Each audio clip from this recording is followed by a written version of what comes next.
Member for Burnby-Lougheed. Thank you. Thank you to my colleagues. Good to see you in the chair. So for those tuning in, the members of this Legislative Assembly were called back for a brief summer session in Victoria to debate on Bill 30, the Liquefied Natural Gas Project Agreements Act tabled by the government on Monday. I do want to preface my remarks with thanks to the member for Surrey Wally, our lead spokesperson for the file on natural gas development, as well as our researchers in the precinct and the business and the academic stakeholders beyond the walls of this House who contributed by lending their expertise and spent numerous hours deciphering the 140-some pages of this bill, which is quite complex and technical. And they distilled key areas of concern for us to deliberate on, and I also want to acknowledge my constituents, and surprisingly, many Liberal voters, actually both in and out of Burnaby-Lougheed, who expressed their disapproval of what's considered to be a very weak business merit in this government's LNG project development agreement. I do want to mention that it's a pity that many interested British Columbians are on holidays. The weather's been great, and we'll be missing out on this unprecedented, and I mean that in a bad way, dealing the government is making. And that might explain the rather ill-advised timing of this debate insisted by the government to take place in the summer instead of the fall. As we know, the Malaysian energy giant Petronas has yet to make its final investment decision on the Pacific Northwest LNG project in Little Island near Prince Rupert, and it still requires the federal environmental approval to proceed. So the Bill 30 before us this week is essentially the government's attempt to provide the LNG proponent with incentivizing measures, and such are specified in this project development agreement in the form of long-term cost certainty around the provincial taxation and environmental regulations.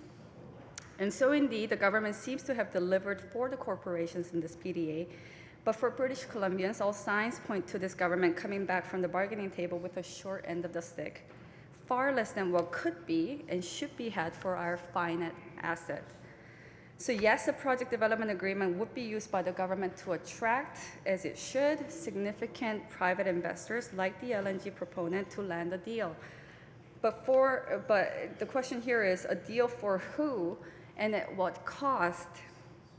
And so as a member of the opposition, I am taking my place in this debate to criticize the deal for what it is and call it a bad one because we should have done better, or hold. And I will be highlighting not one but multiple points raised by many qualified to evaluate this PDA, how this proves to be least in the interest of British Columbians and foremost for the Premier's political posturing and timeline. So now many of us in BC are aware of and recognize our prospects of natural gas development in this province. But we are also critical of the fact that the current economic climate and other competitors of this product in the global market are not exactly favorable for our bargaining position and does present us with significant risks for any long-term commitments. But also at the same time, that's not to say that there aren't positive probabilities for better gains in the near future.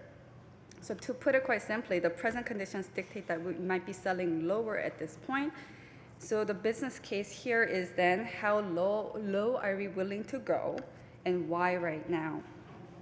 So given that, that the government is probably desperate to lock in something or anything before the next provincial election, why right now is quite obvious. But how low is the government willing to go? Pretty low, as one would imagine. It was expected that the Liberals would be crafting something that is now characterized by many as a colossal sellout, including their own. And he's been mentioned several times, Martin Brown, the former chief of staff to Gordon Campbell. And we've seen how much this government can sell out. There has been a recent incidence of that to illustrate the point. The fire sale of the prime real estate in Coquitlam.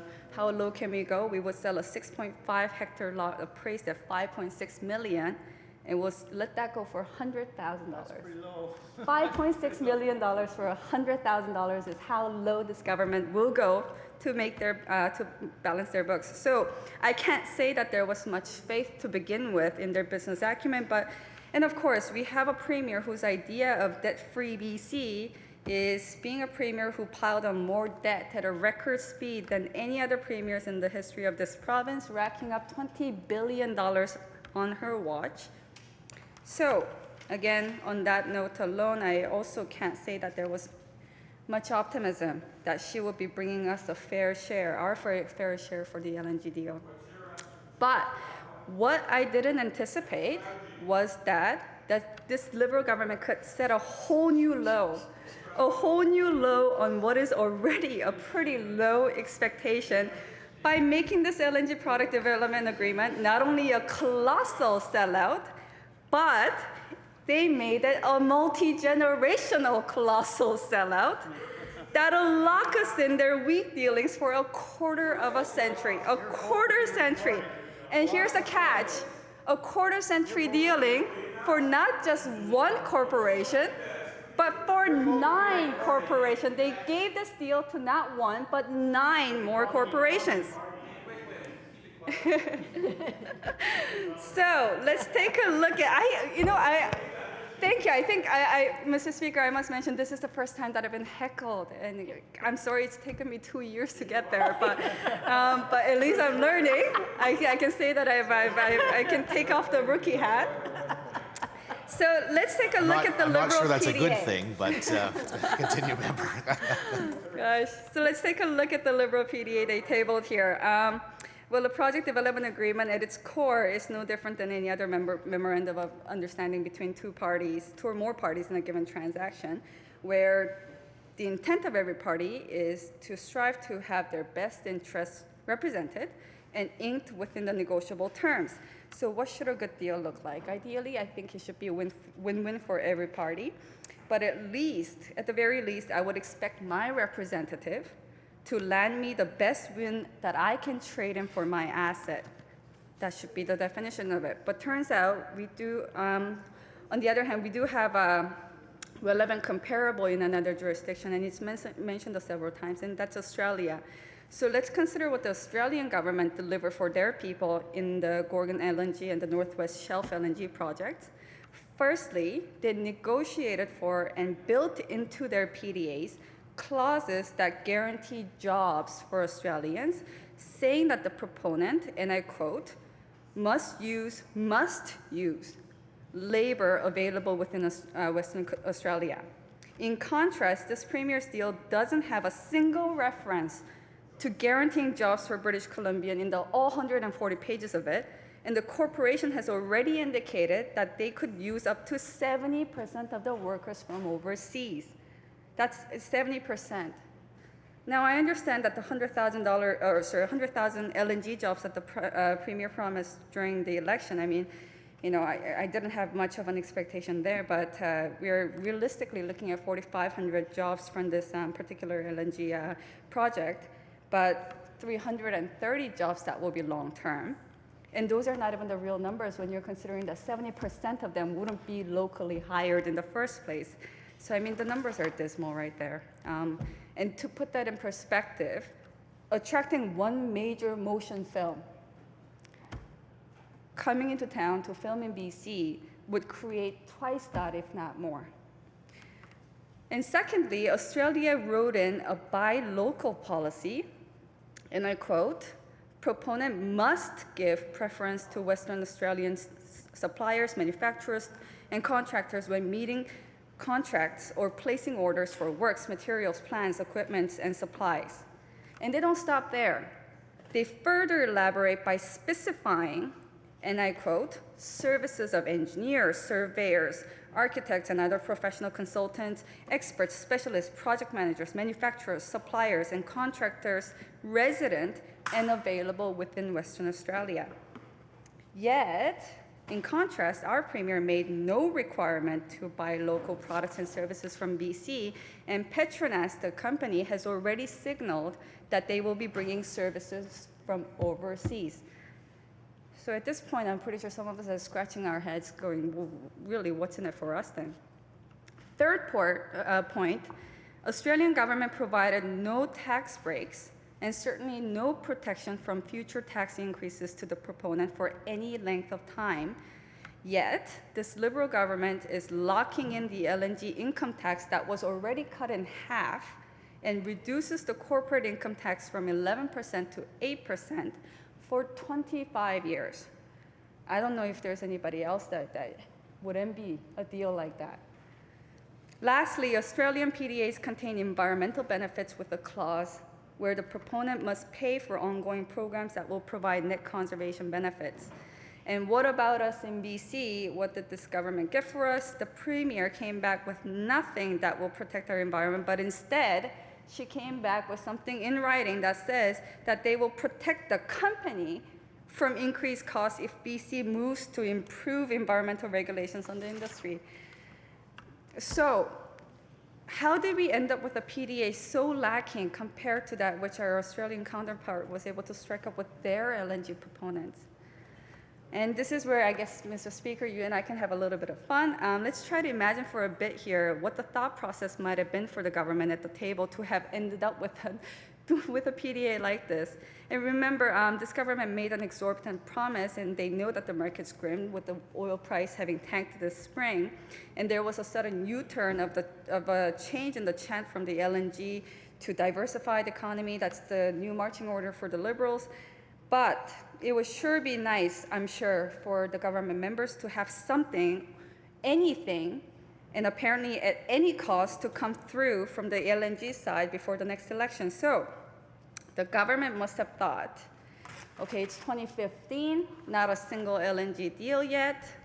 So let's pretend that I'm the government, and Mr. Speaker, you will be the LNG proponent. And I need to make sure you sign this deal. How can I entice you? So the obvious. Okay, so how about I reduce your LNG income tax? I'll slash it. It's not a 10% off, it's not 20% off, not 30% off, but how about I slash it in half? That's a bold offer right there, from 7% to 3.5%. That's worth about $800 million of revenue shortfall for us over 10 years. But hey, revenue shortfall, I can always jack up the revenue by, I don't know, jack up the MSP, ICBC, hydro, tuition, ferry, you name it. And you know what, if that doesn't bring in enough money for us, I know how to squeeze dollars by closing programs and cutting services. But Mr. Speaker, you don't look so convinced. So what if I give you a handsome natural gas tax credit? It'll cut your corporate income tax from 11% to 8%. And that's another $150 million over the next 10 years that you can keep, and it's on us. Even the richest 2% in the province only got a 2% tax break this budget, and I'm saying I'm giving you 3. Still no way? Well, let me lock in those rates for you. For 5 years? No. 10 years? No. How about 25 years? 25 years, you can keep those rates, unbelievable rates for 25 years. And think about it, even the mortgage rates for us don't go beyond 5 years fixed. I don't think was I born at that time when that deal was done? I think we can get past that. So, Mr. Speaker, still no. So, it must be the carbon tax thing that's bothering you. I know, eh? So let me protect you from any increases on that too. What else have I got? Oh, the greenhouse gas industrial reporting and control. That can be a bummer too, eh? So don't worry, we can lock in the rules for you for 25 years on that too, so you can be safe from any added material costs to your operations, like having to pay for GHG offsets. The Pembina Institute says that this subsidy is worth about $400 million over 25 years, and that's what you get to save. And if anybody after me tries to change that and make you pay, I'll make sure that I put that in writing today also, so that we have no choice but to compensate you dollar for dollar. You still don't look so sold. Okay, so he's still not biting. Are you worried about a buyer's remorse? I understand. So let's say that in the next 10 years, if a different LNG proponent comes along and gets a better deal than you, I will retroactive our deal so that you can not only get the same benefits, but you can renegotiate the whole thing with us to make it even more favorable for you. Although I don't know how this deal can get possibly any better than this, since we might as well be paying you to take our goods away. But Mr. Speaker, the LNG proponent, you're still not signing. Is it because the Australians put in writing job guarantees and local procurement? Well, how about I say that you don't have to worry about any of that because we won't put it in writing in our PDA. Still no, eh? You're twisting my arm. Is it the apprenticeship quota for British Columbians that's bothering you? Well, how about I put you off the hook on that one too? Just do me one favor though. I want you to keep talking about how many jobs you're going to create through LNG, because nobody really needs to know how many of those jobs will actually be filled by British Columbians. That's a pretty good deal so far, no? But they want more. So, but I'm running out of ideas. Well, how about you don't have to worry about conservation benefits either? And First Nations, we can sign the deal without them. Social license, don't worry about the First Nations, building trades, academic scientists, and the British Columbians. In fact, I even had many from the University of Victoria show up in the gallery on Monday, and I thought the protest was so funny, I couldn't stop grinning. And I just shut the gallery from public access the next day, and that's how we solved the problem here. How cute is that? The protesters forgot that I have majority here, and I can pass whatever I want. So there you have it. My offer is on the table for you to sign anytime. I wish I can make it valid for you indefinitely, but I do have an election coming up in 2017, so the offer can only be good for 2 years. And I really hope that you'll buy in now while you still can, because I doubt that anybody is crazy or irresponsible enough to give you the deal that I'm giving you now. All right, Mr. Speaker, I think I'm going to wrap up there. The Coquitlam land fire sale made it pretty clear to, I think, many of us that there wouldn't be anyone in this province who would hire the Liberals as their realtors to sell their property. And this Bill 30 proves the exact same thing, seeing as though that this government came back with an LNG agreement that reads like they were bargaining for the corporation instead of negotiating for British Columbians. So it is just too unfortunate that, never mind the heckling that we seem to do it all the time, but logic, science, and evidence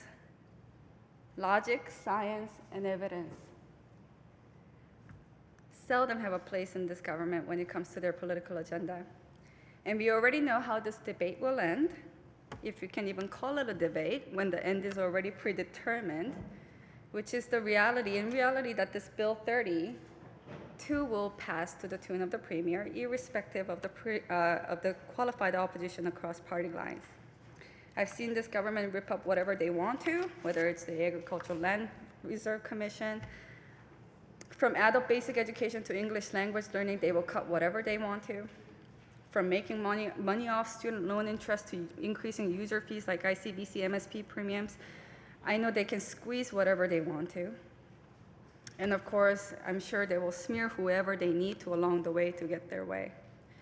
So my only regret in rising today on behalf of my constituents, and I try to have some fun with it, having tried coming to the debate respectfully or academically, however way, this is just my another shot at it.